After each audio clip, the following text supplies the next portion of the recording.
O Senhor esteja convosco. Ele está no meio de nós.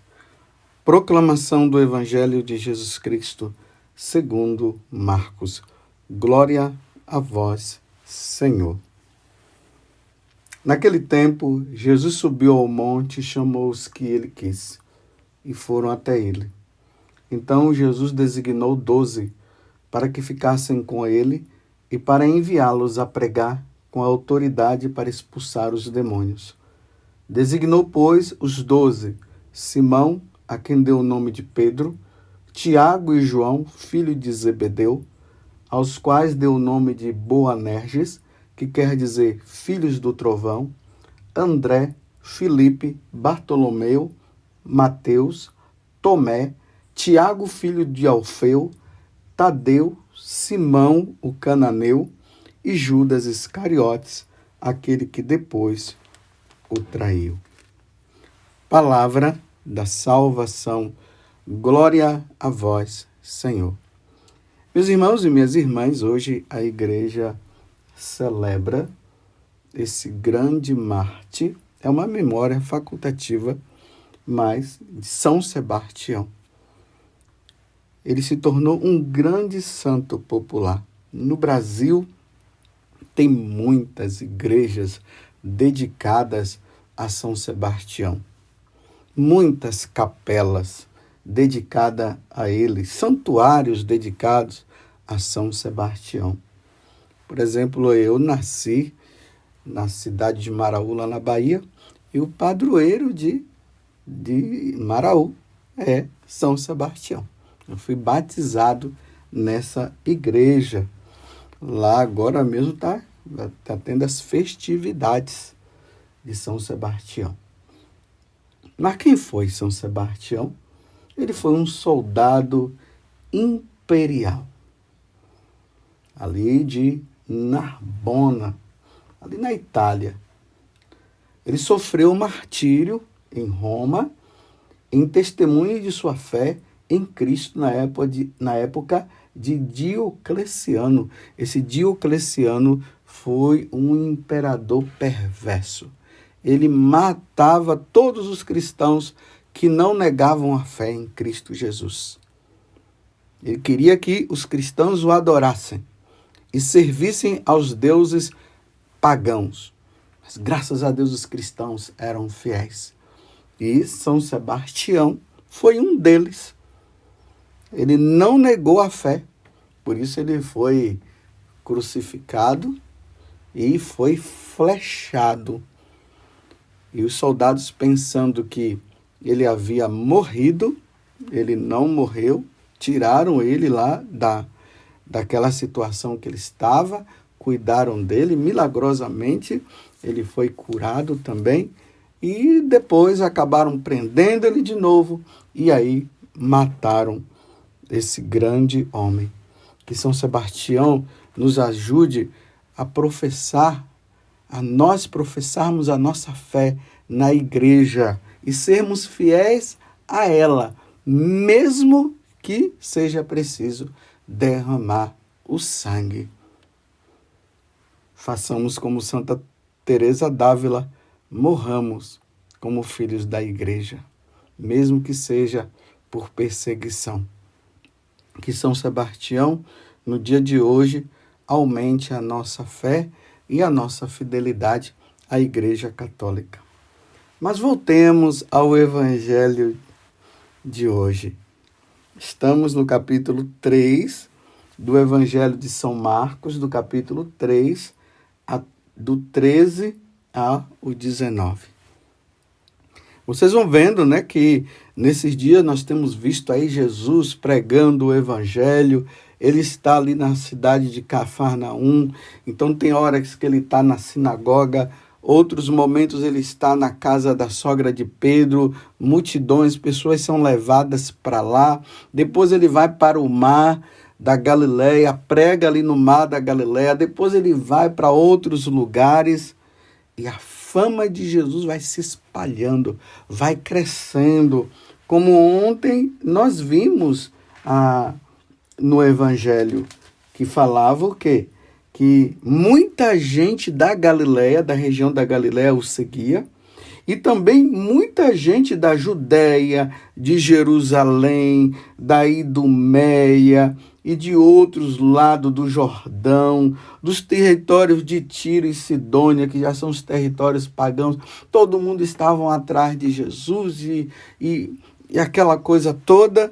E Jesus anunciando, muitos mudando de vida. Ontem eu falava da questão lá das autoridades que não aceitavam Jesus, que já tinham feito o propósito de matar. Enfim. Agora, nesses versículos que nós estamos vendo agora, na liturgia de hoje, Jesus faz algo extraordinário. Jesus sabia também que o tempo dele estava se aproximando para ele morrer, para ele se oferecer em sacrifício pela nossa redenção, como está falando hoje na primeira leitura na carta aos Hebreus. A nova aliança, o sacrifício da nova aliança. O sacrifício da antiga aliança era o animal que era oferecido. O da nova aliança é uma pessoa. Essa pessoa é nosso Senhor Jesus Cristo, a segunda pessoa da Santíssima Trindade. É Ele que se oferece em sacrifício. É o nosso Deus se oferecendo pela nossa redenção. Ele é o sacerdote que oferece a vítima, e a vítima é Ele mesmo. Então, se aproximando o tempo da morte dele, Jesus sabia que ele precisaria também dar continuidade a essa obra de evangelização. Porque o evangelho, ele precisa ser pregado até a segunda vinda de nosso Senhor Jesus Cristo. Então, dentre os seguidores de Jesus, tinham 72 discípulos. Dos 72 discípulos, Jesus escolheu 12 que deu o nome depois de apóstolos. E aqui no Evangelho diz assim: Jesus subiu ao monte e chamou os que ele quis, e foram até ele os que ele chamou. Então Jesus designou 12 para que ficasse com ele e para enviá-los a pregar a boa nova com autoridade para expulsar os demônios. Então esses 12 precisariam ficar com Jesus para aprender com Jesus tudo que Jesus havia realizado, para depois, quando Jesus voltasse para a casa do Pai, eles ficassem aqui fazendo tudo em nome de Jesus. Jesus dando continuidade à obra dele através dos apóstolos. E aqui está a listagem dos 12 apóstolos. Infelizmente, no final, aqui nós estamos no capítulo 3 do Evangelho de São João, aí no versículo 19 diz: e Judas Iscariotes, que depois o traiu. Infelizmente, temos aí Judas, que acabou traindo. Mas os outros foram fiéis. E aí, dentre todas as coisas que Jesus foi ensinando de pregar o Evangelho, lembremos que na Quinta-feira Santa, Jesus instituiu o sacramento do sacerdócio e o sacramento da Eucaristia, que eles precisariam renovar o sacrifício da nova aliança. E aí está a missa instituída, que os apóstolos deveriam realizar isso também. 8 dias depois da sua ressurreição, está lá no capítulo 20 do Evangelho de São João, Jesus institui o sacramento da penitência. Aqueles a quem perdoardes os pecados, se-lhes-ão perdoados. Aqueles a quem retiverdes, se-lhe-ão retidos. E quando Jesus envia, ele diz: ide por todo mundo e pregai o evangelho a toda a criatura. Quem crê e for batizado, agora ele institui o sacramento do batismo. Quem crê e for batizado será salvo. Quem não crê já está condenado. E aí, Jesus vai instituindo os sacramentos, que são os sinais visíveis da presença de Jesus e que são os sinais também para a nossa santificação. Vocês estão vendo que obra maravilhosa, meus irmãos? Que coisa linda! Jesus volta para a casa do Pai, mas ele continua agindo por meio dos seus apóstolos. Entenderam, né? Mas aqui hoje eu quero falar um grande tesouro também que Jesus deixou à sua igreja. Vejam só. Assim como Jesus, ele iria morrer, ressuscitar e voltar para a casa do Pai, ele designa os 12 apóstolos. Apóstolos quer dizer enviados. Os apóstolos também iriam morrer, como morreram. Pedro foi martirizado também. Mateus foi martirizado. À exceção de João, que não foi martirizado, e Judas, que acabou se suicidando. Mas todos eles acabaram morrendo. E agora? Jesus morre, ressuscita, vai para a casa do Pai. Deixa os apóstolos. Os apóstolos morrem e agora? Como é que vai ficar? Quem vai pregar o evangelho? Aí entra esse grande tesouro da igreja, que se chama sucessão apostólica. Os apóstolos vão se sucedendo por outros. Pedro, que é a cabeça dos apóstolos, que Jesus colocou à frente dos apóstolos. Então está ali Pedro e depois os apóstolos. No decorrer do tempo, foi se dando o nome para que nós pudéssemos ter no nosso coração. Os bispos são os sucessores dos apóstolos. O Papa é o sucessor de Pedro. Por isso que na Igreja Católica nós temos o Papa que está à frente. O Papa é o bispo de Roma. E esse bispo de Roma é o sucessor de Pedro, dentro da sucessão apostólica. Então, a partir de então, os bispos vão sendo sucedidos, que são os sucessores dos apóstolos, e dentre esses bispos existirá sempre o bispo de Roma, que será o sucessor de Pedro. E aí há continuidade, há sucessão. A igreja continua sendo representada por esses apóstolos, que hoje nós damos o nome de bispos, até Jesus voltar. Porque se a igreja não tiver o Papa, se a igreja não tiver os bispos, a igreja deixa de ser igreja. Por isso que Jesus disse para os apóstolos o seguinte: eis que estou convosco todos os dias até o fim do mundo. Está ali em Mateus capítulo 28, do versículo 19 até o 20. Jesus Cristo, ele garante agora aos apóstolos e aos seus sucessores essa palavra: ide, pois, e ensinai a todas as nações, batizai-as em nome do Pai e do Filho e do Espírito Santo. Ensinai-as, está vendo? Ensinai-as a observar tudo o que vos prescrevi. Eis que estou convosco todos os dias até o fim do mundo. Então, dentro dessa sucessão apostólica que vai acontecendo, eis a missão dos nossos bispos, eis a missão do Papa, eis a missão dos sacerdotes.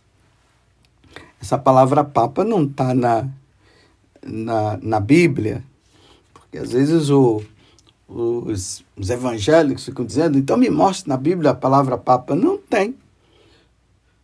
Papa quer dizer pai, o pai espiritual da Igreja Católica. Então, na Igreja Oriental, se chamava o sucessor dos apóstolos, os sucessores dos apóstolos, ou seja, o sucessor de Pedro, melhor dizendo, de Papa. É por isso que nós chamamos o bispo de Roma o Papa, que quer dizer o pai espiritual de toda a Igreja Católica. Então a Igreja, ela, de modo sucessivo, até os dias de hoje, nós sempre tivemos o sucessor de Pedro e o sucessor dos apóstolos. É interessante nós notarmos que dentro dessa lista nós vamos vendo, por exemplo, os primeiros papas que nós tivemos.